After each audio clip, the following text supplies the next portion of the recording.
The Inspirative TV channel.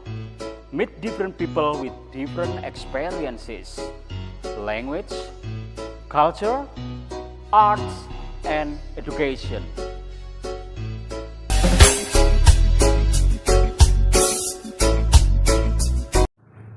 Assalamualaikum warahmatullahi wabarakatuh, viewer. Welcome back. Ketemu lagi dengan Mr. Ali in the Inspirative TV channel. Pagi-pagi saya sarapan dengan baca buku. Ya, baca buku itu judulnya ngeri banget nih. Penetapan azab kubur. Percaya nggak kalau azab kubur itu ada? Kalau saya sih percaya, karena memang itu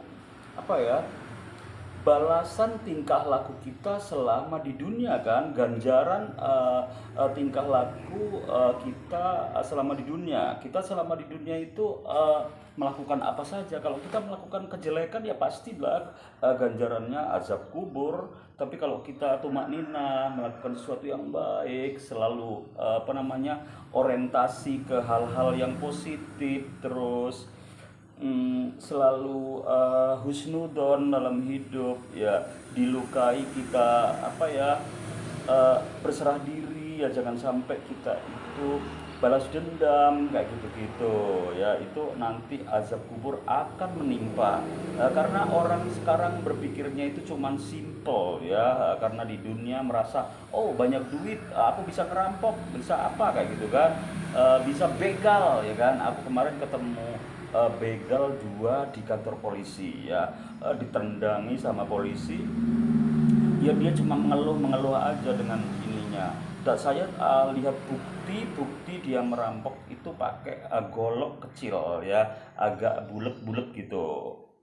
Ya, di dunia aja dia sudah dapat azab neraka, ya, neraka dunia. Nanti di akhirat ya pasti dapat kalau dia nggak bertobat, ya. Jadi intinya orang itu harus melakukan sesuatu hal-hal yang memang setiap orang tahu pasti kalau melakukan kesalahan atau melakukan ini salah, melakukan ini benar, kayak gitu, tahu sebetulnya. Tapi orang itu selalu melanggar kayak gitu, karena mungkin bisikan-bisikan setan, ya. Oke. Saya baca penetapan azab kubur, ya. Di sini ada sinopsisnya, saya baca. Kedahsyatan, kengerian, dan kepedihan siksa kubur mungkin banyak didengar atau bahkan dibaca di buku-buku oleh semua orang.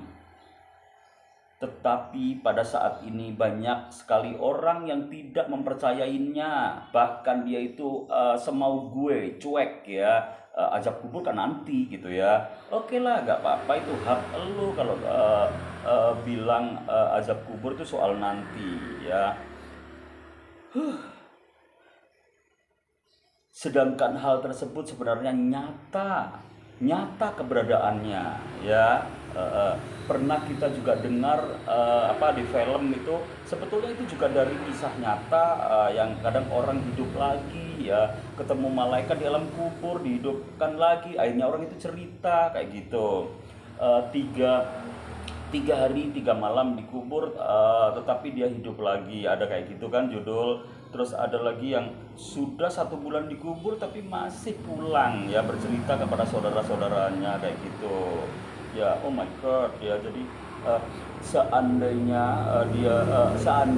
orang yang ada di dalam kubur itu bisa kembali ke bumi, ya kan, mereka pasti akan melakukan kebaikan dan melakukan keagamaan, sholat yang rajin, baca Quran, berzikir seperti itu so pasti, ya, karena orang tahu betul, ya. Oke.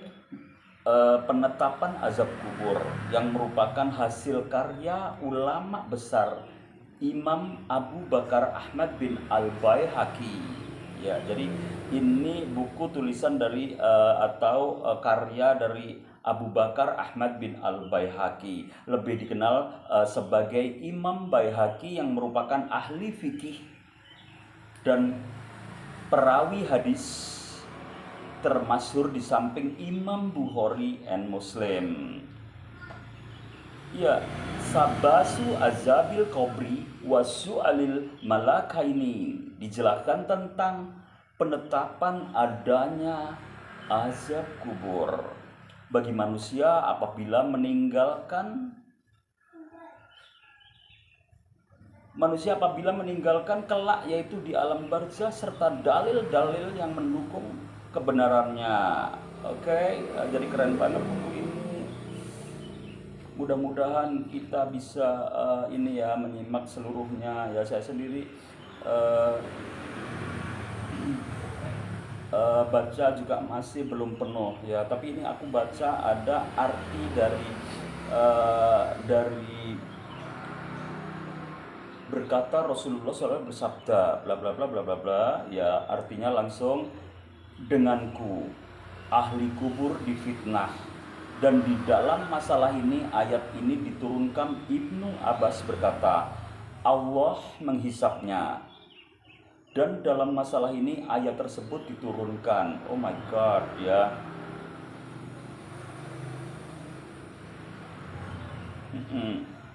Biyaftatinu ahlul kubur wa fi nazalat hadhil ayah yasabitullahu alladzina amanu bil qaulil sabit. Oh my god ya Allah. Keterangannya, Abu Muhammad Abdul Haq berkata, ketahuilah bahwa siksa kubur tidak dikhususkan bagi orang kafir, tidak maukul bagi orang munafik, tetapi segolongan dari orang-orang mukmin dan semua orang yang keadaannya, amalnya, kesalahannya, dan keteledorannya yang menyebabkan layak mendapatkannya, dan ikut pula tergabung di dalamnya. Ibnu Abdil Bar dalam kitab Tauhid berkata, asar yang ditetapkan ini menunjukkan bahwa fitnah dalam kubur tidak akan ada kecuali ditunjukkan bagi orang mukmin atau yang orang munafikun dan sebangsanya pada ahli kiblat dan agama Islam dari orang-orang yang dihukumi secara zahir. Apapun orang kafir, pembangkang lagi muksil, tidak termasuk orang yang ditanya tentang Tuhannya, agamanya, dan nabinya. Yang ditanya masalah ini adalah ahli Islam. Wallahu a'lam ya Allah. Ya. Oke. Saya buka lihat yang lain ya.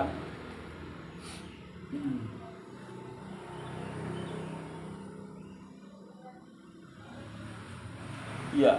Di sini juga ada Allah berfirman,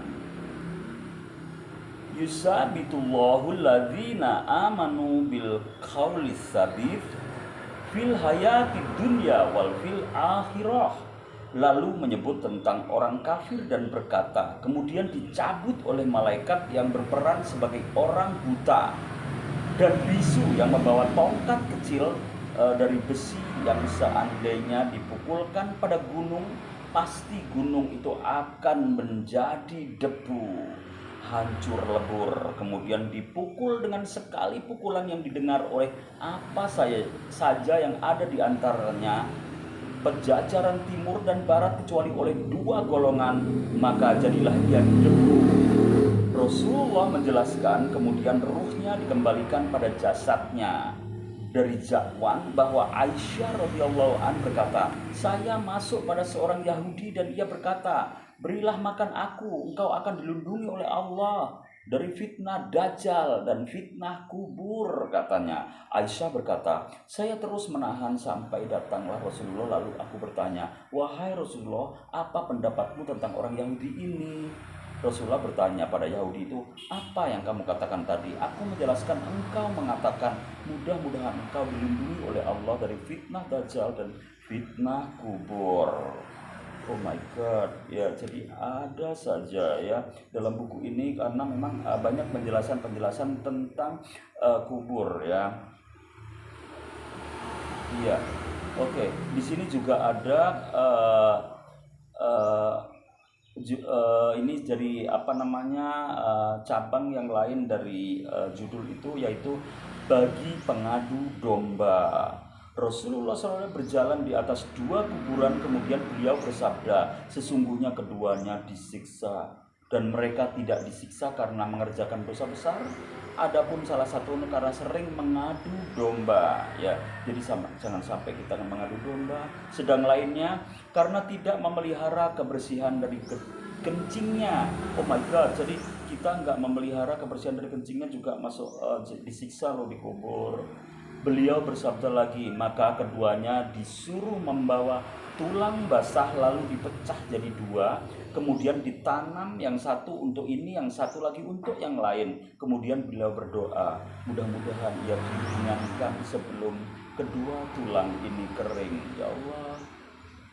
Ya, jadi ternyata siksa kubur yang memang ada, kita harus percaya ya, seperti pengalaman Rasulullah yang mendengar ada cerita tangis siksa kubur seorang pengadu domba.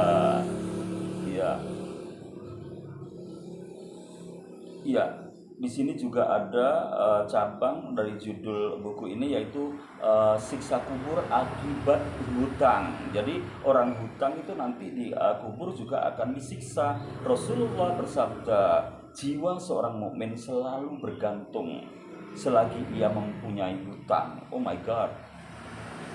Dari Samurah bin Jadub berkata, Rasulullah SAW sholat pada suatu hari, lalu beliau bertanya, apakah di sini ada seorang anak dari Bani Fulan? Beliau bertanya hingga 3 kali, tiada yang menjawab oleh seorang pun. Kemudian beliau bersabda, sesungguhnya seorang laki-laki yang mati tertahan masuk surga karena hutang-hutangnya. Jika kamu ingin langsung masuk surga, bebaskanlah dari hutang. Selamatkan dirimu dari siksa neraka akibat hutang. Masya Allah. Dari Jabir bin Abdullah radhiyallahu anhu, seorang laki-laki wafat, kemudian kami mandikan, kami balsam di mumi, kami kafani, kemudian kami bawa di hadapan Nabi besar Rasulullah SAW untuk disolati. Kemudian Rasulullah SAW melangkah beberapa langkah lalu bertanya, apakah yang mempunyai hutang? Kami menjawab, iya benar. Beliau bersabda, sholatkan kamu semua untuk sahabatmu ini. Abu Qatadah berkata, wahai Rasulullah, hutangnya tanggung jawabku. Rasulullah SAW bersabda, keduanya tanggung jawabmu sampai hutang dan memaafkan si mayat. Jawabnya, ya. Maka Nabi mensolatinya, kemudian besoknya beliau menemuinya dan bertanya, apakah kamu lakukan dengan 2 dinar itu? Ia menjawab, wahai Rasulullah, iya, baru mati kemarin. Kemudian besoknya beliau menemuinya lagi dan bertanya, apa yang kamu lakukan dengan 2 dinar itu? Ia menjawab, wahai Rasulullah, telah aku lunasi keduanya. Maka Rasulullah SAW bersabda, sekarang engkau telah mendinginkan kulitnya. Masya Allah. Ya, jadi orang punya hutang juga kalau nggak dibayar itu kan akan disiksa di dalam kubur. Makanya sebelum mayat dibawa ke kubur, biasanya memang Pak Kiai atau siapapun itu ahli yang mau mendoakan supaya selamat, supaya ini, dia bertanya selalu sama yang itu sekitarnya mayat itu, ditanya apakah ini mayat ada yang punya hutang gitu kan, mayat punya hutang sama bapak atau ibu gitu kan, pasti ada iya ada enggak, tapi rata-rata diem ya. Terus Pak Kiai menyampaikan lagi, jika si mayat punya tanggungan, mohon disampaikan kepada ahli warisnya. Nanti ahli warisnya akan akan